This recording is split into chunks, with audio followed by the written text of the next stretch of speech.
What's up guys? Kumusta po kayo? Andito po ako ngayon sa Labo, sa boundary po ng Santa Elena at saka Labo. Papunta po ako ng Mount Panit. Samahan niyo po ako sa aking pag-ride para makita niyo po kung ano kaganda ang view ng dagat ng Pacific Ocean. Yan, sa pamamagitan naman ng Mount Panit, makikita po natin lahat yan guys. Ito po ako sa boundary ng Santa Elena, Labo. Guys, ayun po yung boundary ng Santa Elena, Labo.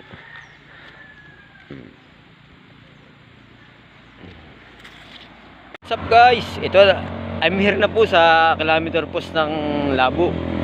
Ito, makikita ko po sa inyo. Bali, papaliwanag ko po. Ito po ang kilometer post. Bali po itong 284 po. From Luneta po ito.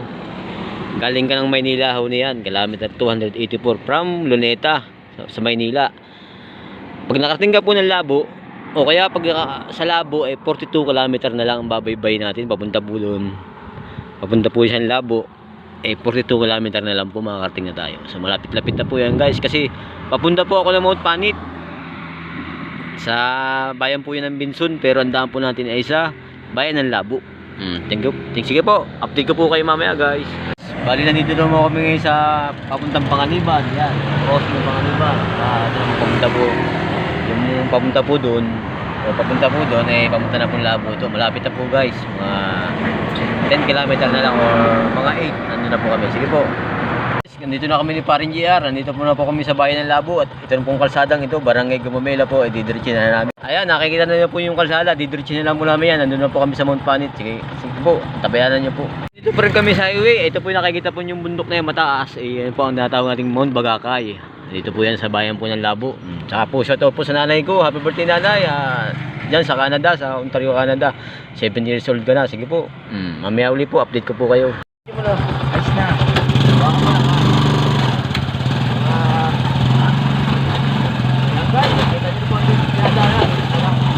Malapit na po tayo nito.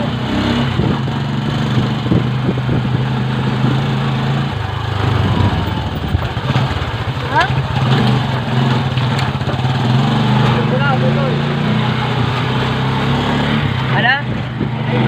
Dito mo tayo sa entrance ng Mount Panit. Ayan po. Papasok na po tayo. Tara pare. Guys. Ma'am, saan po magbabayad ng entrance dito sa inyo?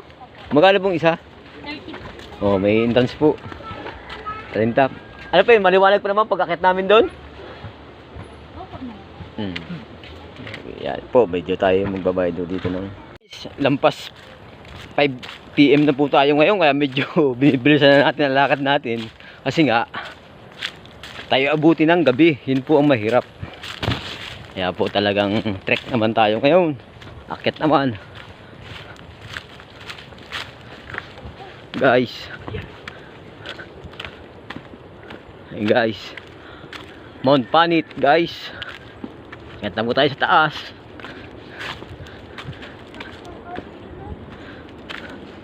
Kung nakikinig po ninyo ay lakas po ng alon. Ito po medyo mataas sa trekking po itong ating binabagtas guys. Ito guys, Mount Panit from Calawag to Labo.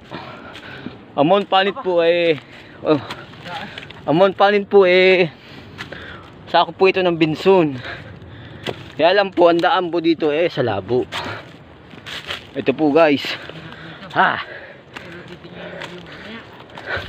Trekking talaga guys, pero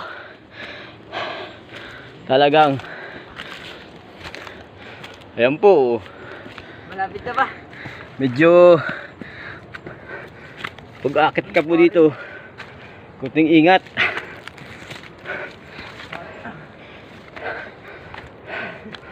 Ay talagang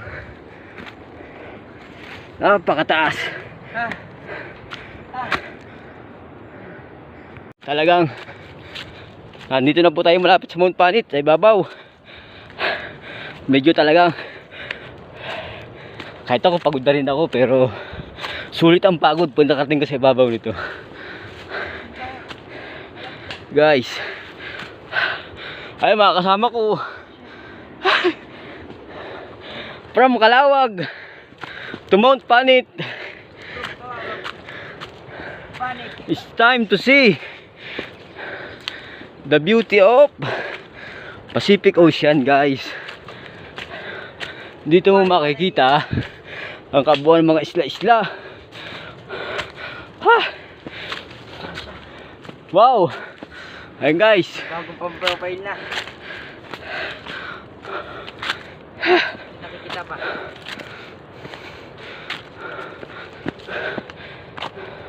Ha! Guys, nakikita nyo na po ang Mount Panit. Nakakapagod lang. Pero talagang ayan. Ha! Part 1 pa lang yan na makikita nyo, mamames tuktok. Grabe lang, guys. Ay, taas. Ayan, guys, oh. Kikita nyo yung dadaanan natin.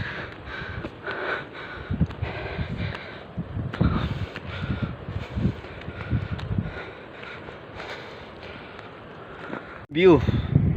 Wala pa tayo sa ibabaw niyan. Ayan. Yan ang makikita nyo dito sa Mount Panit. Wala pa po tayo sa tuktok niyan. Siguro mga, ayan, nakikita nyo po. O konting oras lang, guys. Ayan po, guys. Guys, finally ho. Nakarating ho ako sa ibabaw ng Mount Panit. Ayan po yung view. Oh, ganda. Pagod ako. Ayan ang kalawakan ng Pacific Ocean na sinasabi natin. Ayan, guys. Itong Bicol na ito. Sayang po yung dait. Sa lugar na yun, dait po yun. Ayan. Ganda. Oh. Talagang nakakamangha, nakakaalis ang pagod. Mas makikita mo yung para mga damo na yun, oh. Kakaiba.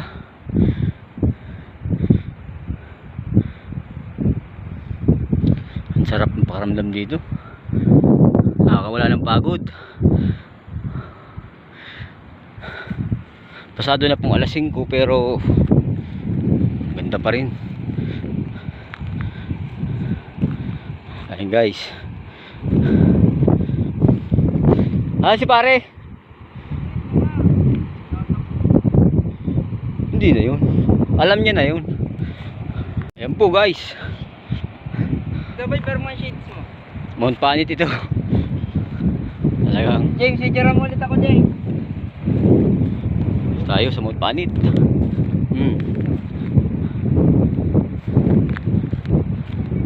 From Calawag to Mount Panit, 3 hours na biyahe. From Labo, from Calawag to Labo, 2.5 hours.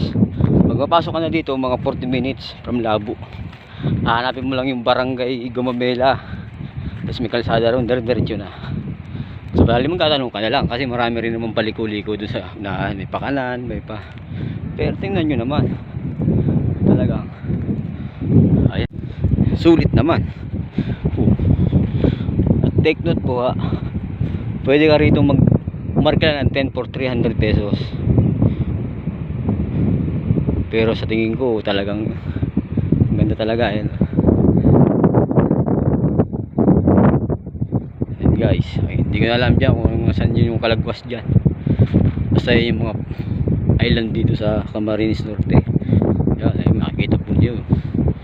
So yan, isla. So island na rin yan, oh. Puro mga white sand dyan, guys. Dito pa lang sa parting to, meron ka na makikita na ayun, meron makikita sa kabila. Hindi na ako nakikita doon. Ang ganda talaga. So makikita mo yung kanyang buhangin.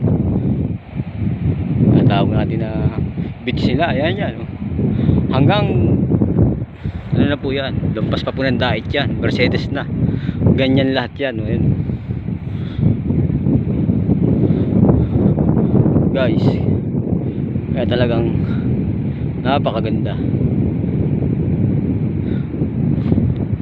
So ayan guys.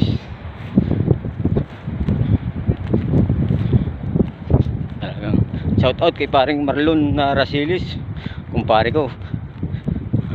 Ingat dyan sa yung paglalayag, ikaw ay isang seaman. Sa nanay ko, happy birthday, happy 70th birthday dyan sa Canada. Happy birthday po. Ayan po guys, talagang masarap sa paramdam.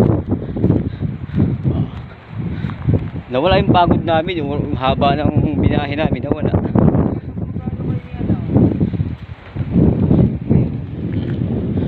Guys, thank you for watching guys. Ito po ang Mount Banit. Salamat po.